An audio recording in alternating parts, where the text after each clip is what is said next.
Hi, I'm Professor Charles Greenawalt, and this is Canadian Government and Politics from Millersville University, and another video from the Ville.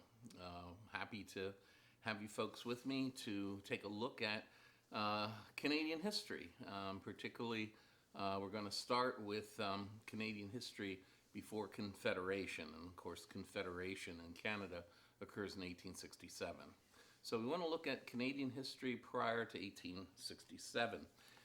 There are many, many different ways to look at this. I recommended that you obtain a used copy of Canadian History for Dummies. That would be an excellent resource for you to have at your fingertips. But you'll find that the textbook that I've asked you to acquire of Canadian Studies in the New Millennium. Canadian Studies in the New Millennium, of course, has a rather large chapter on Canadian history, so we'll use that as an anchor.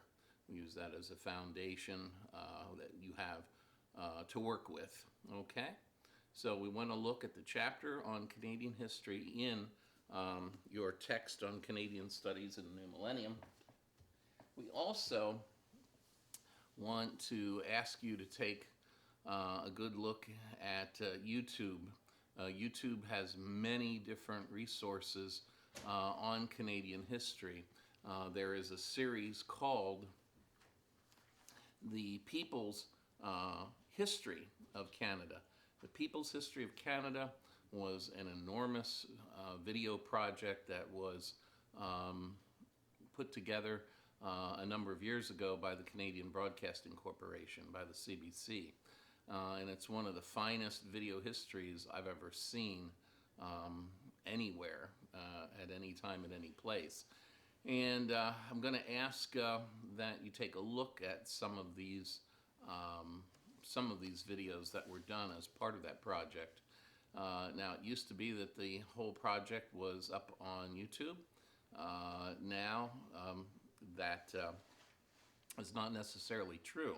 When I look on YouTube, it seems that their contents vary day to day.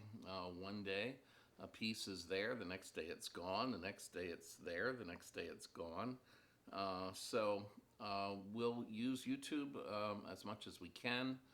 When we can't use that, I'm going to try to acquire our own copy of the video series and see if I can't make it available to all of you by alternative means. But there'll be some random videos that I want you to look on Canadian history as well. That'll be on YouTube, and I think they'll all be useful when we cobble them all together. You'll have a much better understanding of Canadian history. Well, where to start? Where to start? Most people would start in 1497. In 1497, you have John Cabot, an English explorer, coming to the New World and discovering the Canadian East Coast. Of course, bumping into Newfoundland, and it's funny when you take the ferry from Sydney, Nova Scotia, to Port aux Basques, Newfoundland today, and you approach the shoreline of Newfoundland, I'm sure that it doesn't look much different today than it did when John Cabot first came to the shores of the New World. So you have sort of an idea of what the Canadian mainland might have looked like when Cabot initially came. The whole southern shoreline is, for the most part, undeveloped in Newfoundland. Well, in the 1500s, we find that Europeans are continuing to travel to North America and to reach North America. We find a third to 500,000 Europeans will eventually settle in what today we call Canada. In 1501, Portugal went ahead and established colonies in Newfoundland and Labrador. What was interesting about the colonies in Newfoundland and Labrador, they were all seasonal colonies. They were all colonies that were used during the summer for purposes of fishing, and then they were abandoned in the winter. and then they were reestablished again the next spring. In 1534, George Cartier he erects a cross on the mainland, and he posts a formal French bid for possession of all of North America. Cartier puts down roots in 1541 with the first settlements. And this eventually, of course, leads to, of course, the establishment by Samuel Champlain, in 1608, of his habitation in Quebec City. When you go to Quebec and you go up to the mountain to the old city overlooking the St. Lawrence, you'll see a magnificent statue of Champlain there looking out over the St. Lawrence and honoring the founder of Quebec. And just to the right, of course, is the famous Hotel Chateau Frontenac. It's one of the most distinctive structures, not only in Canada, but in the world for that matter. In 1621, you have New Scotland, or Nova Scotia, which at this time is most of eastern Canada. In 1621, is given by the King of England to Sir William Alexander. In 1642, you have Paul Chaminade, who goes ahead and establishes Montreal. He goes up the St. Lawrence and reaches that point in the St. Lawrence where he decides to establish what is today the city of Montreal. And what you'll want to do, again, as we go through these points, is have your PowerPoints with you and follow along with my lectures, not just for history, but for all of our lectures together.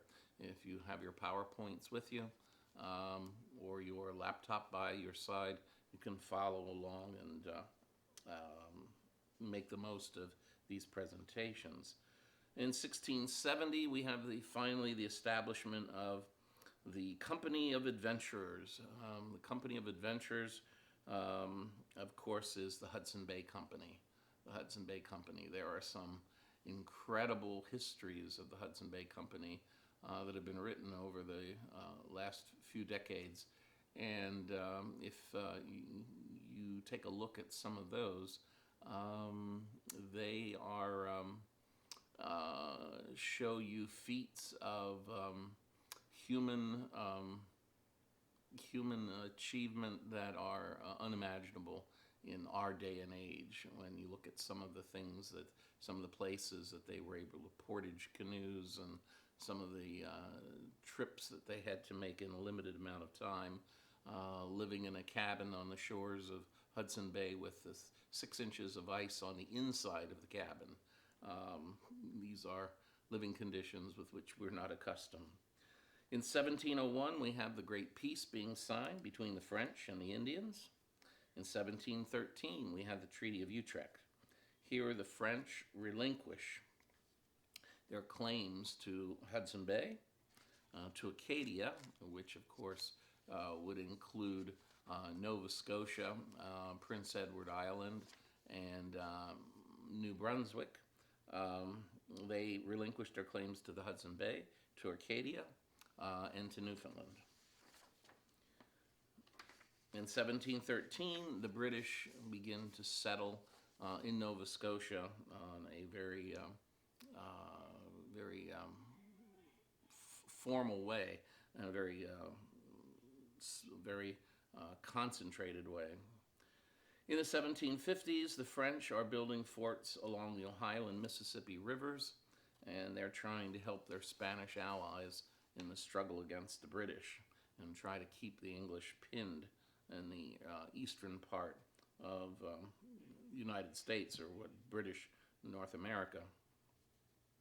In 1755, the British expel the French Acadians from Nova Scotia because they decided they would not swear allegiance to King George II.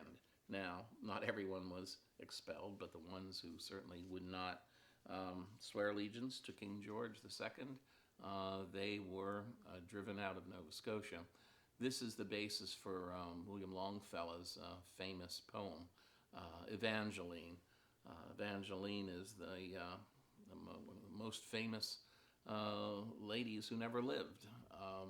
When you go to Wolfville, Nova Scotia, you can go to one of the churches, a church where the British gathered the French men who did not swear the oath of allegiance.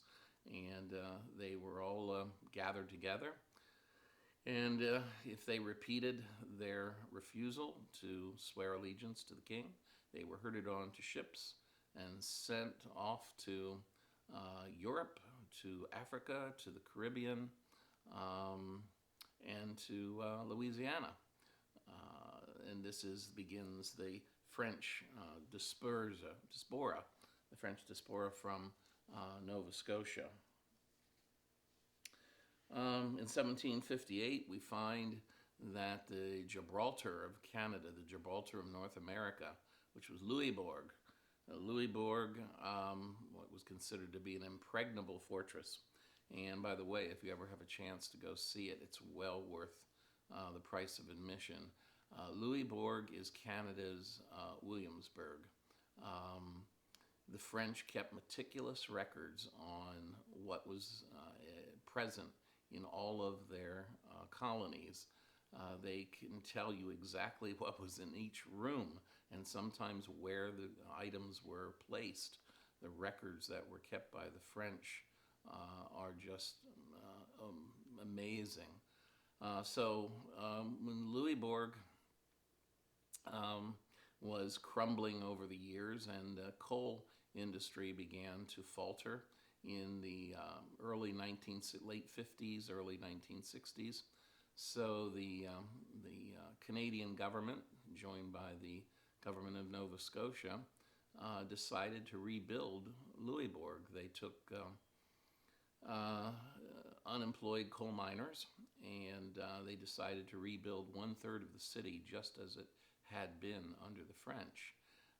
So that is what you can go see when you go to Louisbourg today. There's a wonderful, fairly new visitor center that you can visit, and then you can go through the fort.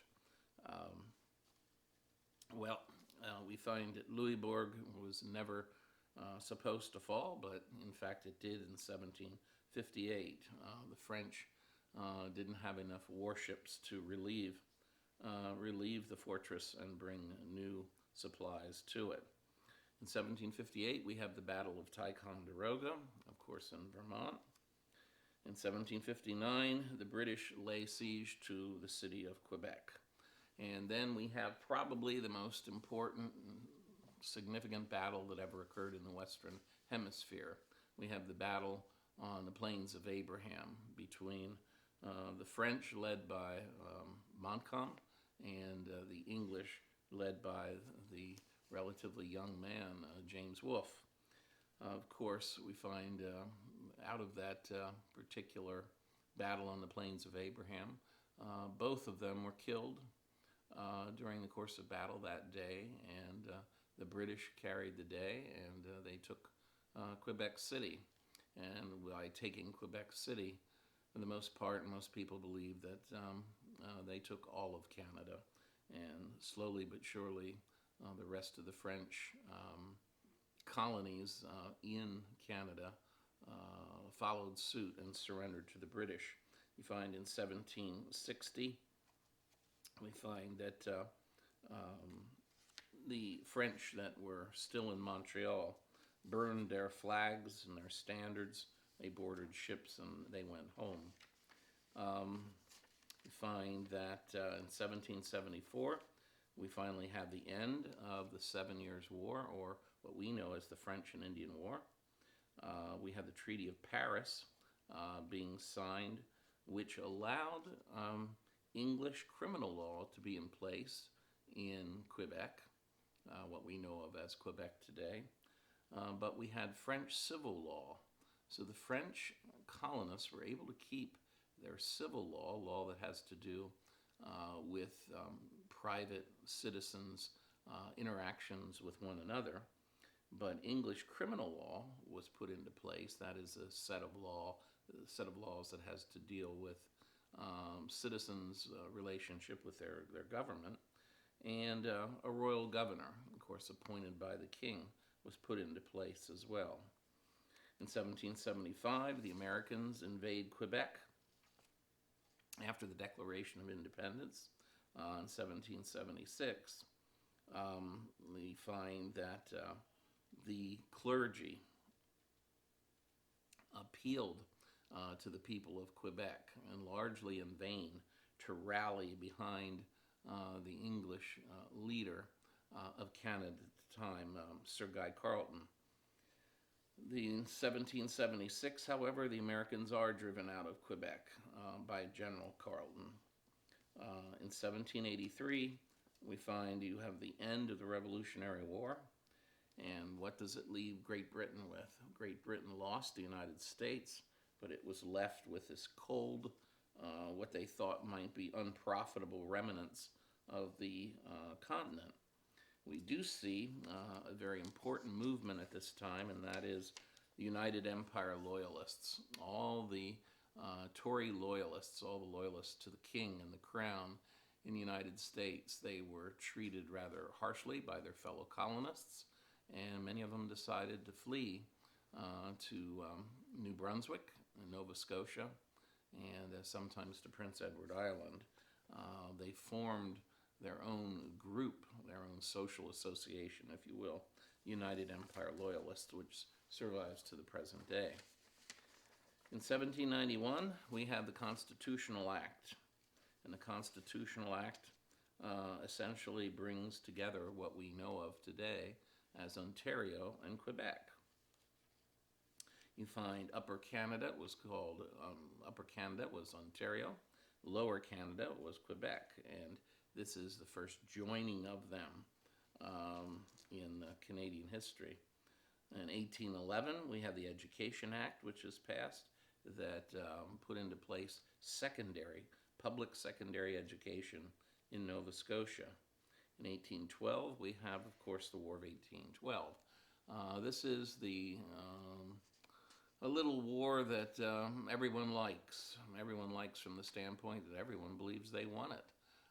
America believes it won the War of 1812. Canada believes it won the War of 1812. England believes it won the War of 1812. It's a war that no one loses. It's just fascinating. But in part of this war, you find that America went and they burned to the ground York, which is today Toronto.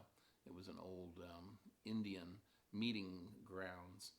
And in retaliation for the burning of York, the British come to Washington, D.C. and burn Washington, D.C. during the administration, of course, of James Madison. And this is when they go to threaten Baltimore as well. And during the bombardment of Fort McHenry, of course, you have the penning by Sir Francis Scott Key of the Star-Spangled Banner. In 1815, we find more immigrants arrived on the scene in Canada looking for opportunity and more land. In 1817, we have the Rush of Baguette. The Rush of Baguette Treaty, that limits the naval armaments on the Great Lakes.